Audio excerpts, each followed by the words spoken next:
In this video, I would like to present 3 early Supreme Court cases that laid the foundation for the United States as we know it today. Now, this is an important and bold thesis to put forward. The truth of the matter is, the Constitution of the United States left a number of important questions unanswered. And these questions were so important that, in fact, very early on in American history, they needed to be addressed. And the answer, one way or another, would define the future of the United States. The first case is Marbury versus Madison. To some extent, this is the case that started it all. This was obviously not the first case considered by the Supreme Court, but in some respects, it is the most important case ever, because it established the practice of what is known as judicial review as the principle and practice of American federal government. Let us look at what happened in this case. William Marbury was granted a commission by President Adams to become a federal judge. This commission was signed and sealed by Secretary of State John Marshall, but not yet delivered in time to Marbury. And it was also not delivered to several so-called midnight judges appointed at the last minute by the outgoing President John Adams, who, as you might remember, had lost an election to President Jefferson. So what's happening here is President John Adams, having lost the election, before he can leave office, he issues new judicial appointments. These appointments are confirmed by the United States Senate, and the new President, Thomas Jefferson, appointed Madison Secretary of State. Madison refused to deliver the commission to Marbury and to some other Federalists. In fact, he refused to deliver 17 commissions. 4 of them decided to go to court, and William Marbury was one of them. So the Supreme Court consolidated all 4 cases into one case, Marbury versus Madison. At issue was Article 3, Section 2 of the United States Constitution, and also the Judiciary Act passed by Congress in 1789. Now, Article 3, Section 2 of the United States Constitution explains when the Supreme Court has original jurisdiction and when it has appellate jurisdiction. In other words, it is a basic principle of law that a court can only review those cases over which it has jurisdiction. And here, the question specifically was, does the Supreme Court have original jurisdiction over cases involving the writ of mandamus? Original jurisdiction means the court hears the case for the first time and decides the facts and the outcome of the case. So the court of original jurisdiction would be that court which is the first one to hear a particular case. And writ of mandamus involves a court order which is issued to a government official requiring him or her to perform a non-discretionary function. So in this case, Madison clearly had to deliver the commission to to Marbury, or so argued Marbury and his lawyer. But Madison didn't do it. And so Marbury went to court, demanding that the court issue a writ of mandamus, so that Madison would be required to lift his hand and deliver the commission. Now, so there were 2 questions. Was Marbury entitled to his commission?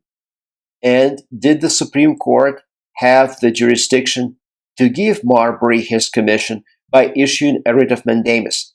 The first question was answered by the Supreme Court in the affirmative. Yes, Marbury is entitled to his commission, but no, the Supreme Court does not have the jurisdiction to issue him his commission, because the Supreme Court has no original jurisdiction over cases involving the writ of mandamus. Marshall made this decision based on his reading of Article 3, Section 2, where he argued that original jurisdiction is spelled out in great detail by the founders, and nowhere does it say that the Supreme Court has original jurisdiction over cases involving writ of mandamus. And then Marshall argued that Article 3, Section 2 proceeds to say that in all other cases, the Supreme Court shall have appellate jurisdiction. This must mean, concluded the Supreme Court through Justice John Marshall, that the Supreme Court has no original jurisdiction over cases involving the writ of mandamus. So Marbury lost the case. For the purposes of this particular case, Madison won, Marbury lost. And remember, the only reason why Madison refused to deliver commission to Marbury and other midnight judges was because Thomas Jefferson, behind the scenes, ordered him not to. So a part of the Judiciary Act was, in this case, declared unconstitutional by the Supreme Court. That part which granted the Supreme Court original jurisdiction over cases involving the writ of mandamus. Okay? So the Supreme Court held a portion of the act passed by Congress unconstitutional. What gave the Supreme Court this enormous power?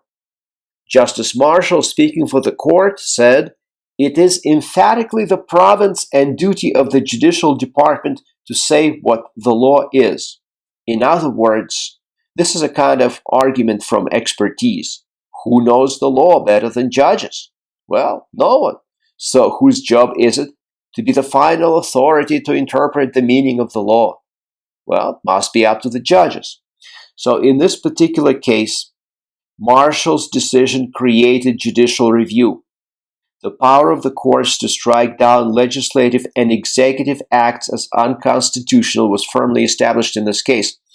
So therefore, John Marshall, the Chief Justice in this particular case, should be considered one of the founders of the American judicial system, because by giving the power of judicial review to the courts, he made the courts extremely powerful, and he in fact made the federal judicial branch the legally supreme branch of government. Not necessarily the most powerful branch, as we shall see later on in the course, but it made it legally supreme. Now, the next case involves so-called implied powers. Article 1, Section 8 of the Constitution says that Congress shall have powers that are necessary and proper for carrying out expressed powers. In other words, there are powers that Congress has that are specifically listed in Article 1, and those are known as expressed powers. But there are also powers that are not specifically listed, but that are called necessary and proper powers, so they are implied. In other words, the founders understood that in order to carry out specifically listed or expressed powers, Congress would need to take sometimes intermediate steps, or to exercise implied powers that would be necessary and proper to carry out expressed powers.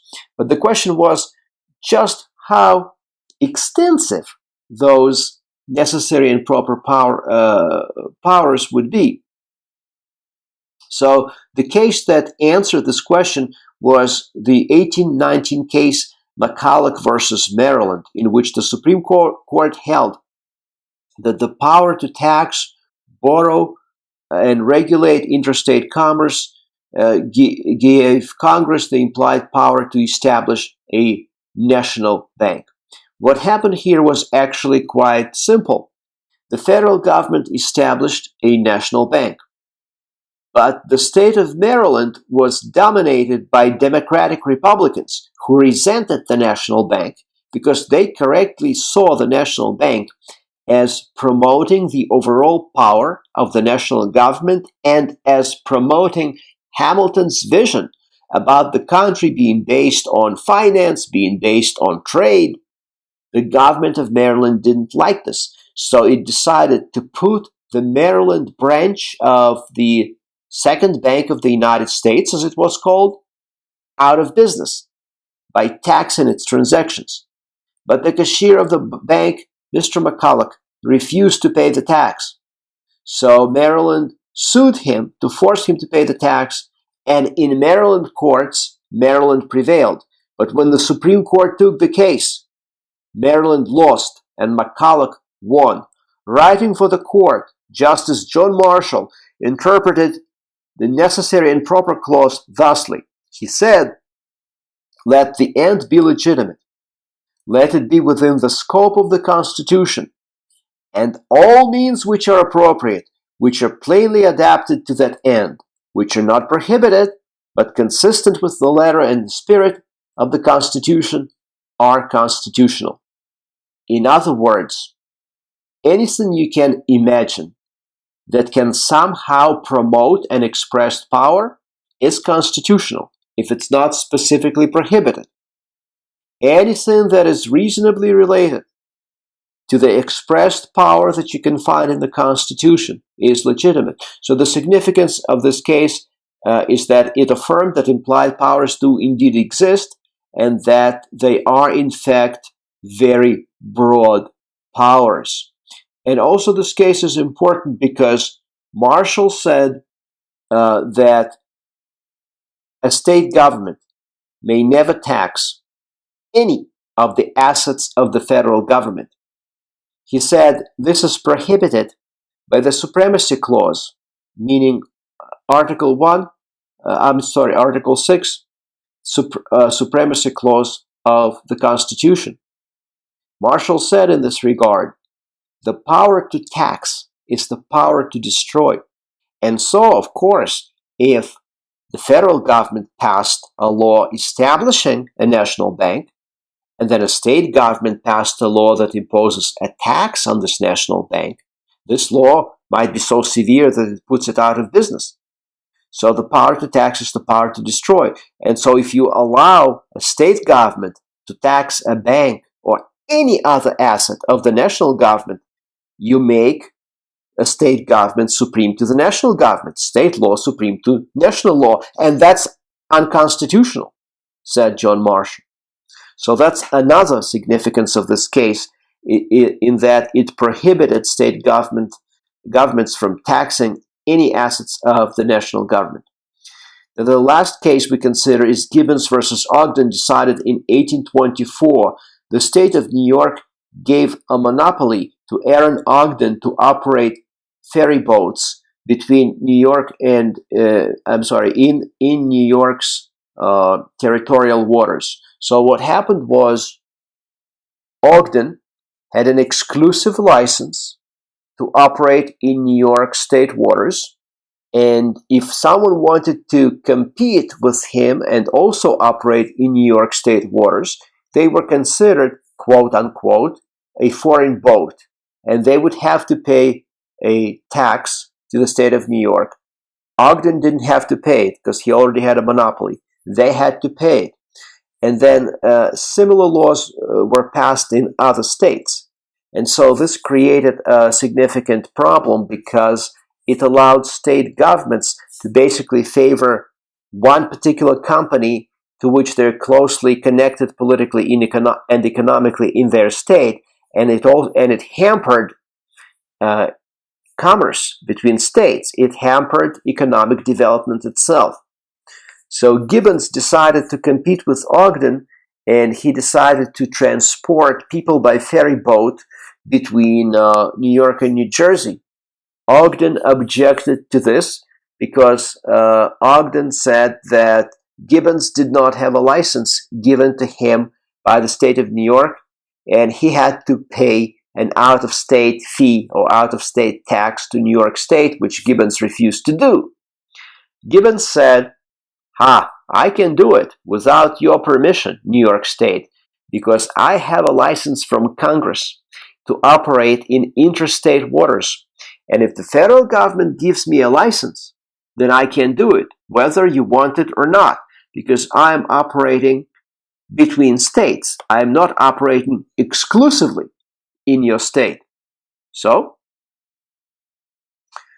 the question was, who can regulate commerce between states? Is it only the states or is it the federal government? And another question was, exactly what does commerce mean? Specifically, does it encompass transportation of people, as was the case here, or is commerce only narrowly defined as the trade in goods? Because you see here, there was no trade in goods. There was provision of services. People were being taken by ferry boat between New York and New Jersey. And so some said, well, that's not really commerce. And particularly it was Aaron Ogden who said that's not really commerce. So the license that Gibbons got from the federal government under the pretext that the federal government was issuing that license because it could, because that was part of regulating commerce between states, that was invalid because there was no commerce taking place here. So how did the Supreme Court decide this case? Justice Marshall, writing for the court, defined commerce as any business transaction. So it was not limited to trade of goods. If you transport people between the two different states, or in fact, if you provide any service between different states, that's commerce within the definition of the Constitution. So the other question was, who can regulate commerce that takes place between states? And the Supreme Court said that when interstate commerce is involved, the national government is supreme. So for the purposes of this case, Gibbons won the case. But for even more highfalutin, more important constitutional purposes, this case vested enormous power in the hands of the national government. Because if commerce is any business transaction, and the national government is supreme when it comes to regulating any business transaction between or among states, and if you combine this result with the result of McCulloch versus Maryland, that you can use any implied power as long as it's not specifically prohibited and you can relate it to an expressed power, what happened in fullness of time was the marriage of this broad interpretation of necessary and proper powers with the broad interpretation of the meaning of commerce and the exclusive power of the national government to regulate it. This created an enormous degree of legal power in the hands of the national government. And we will see specifically how this developed in future lectures.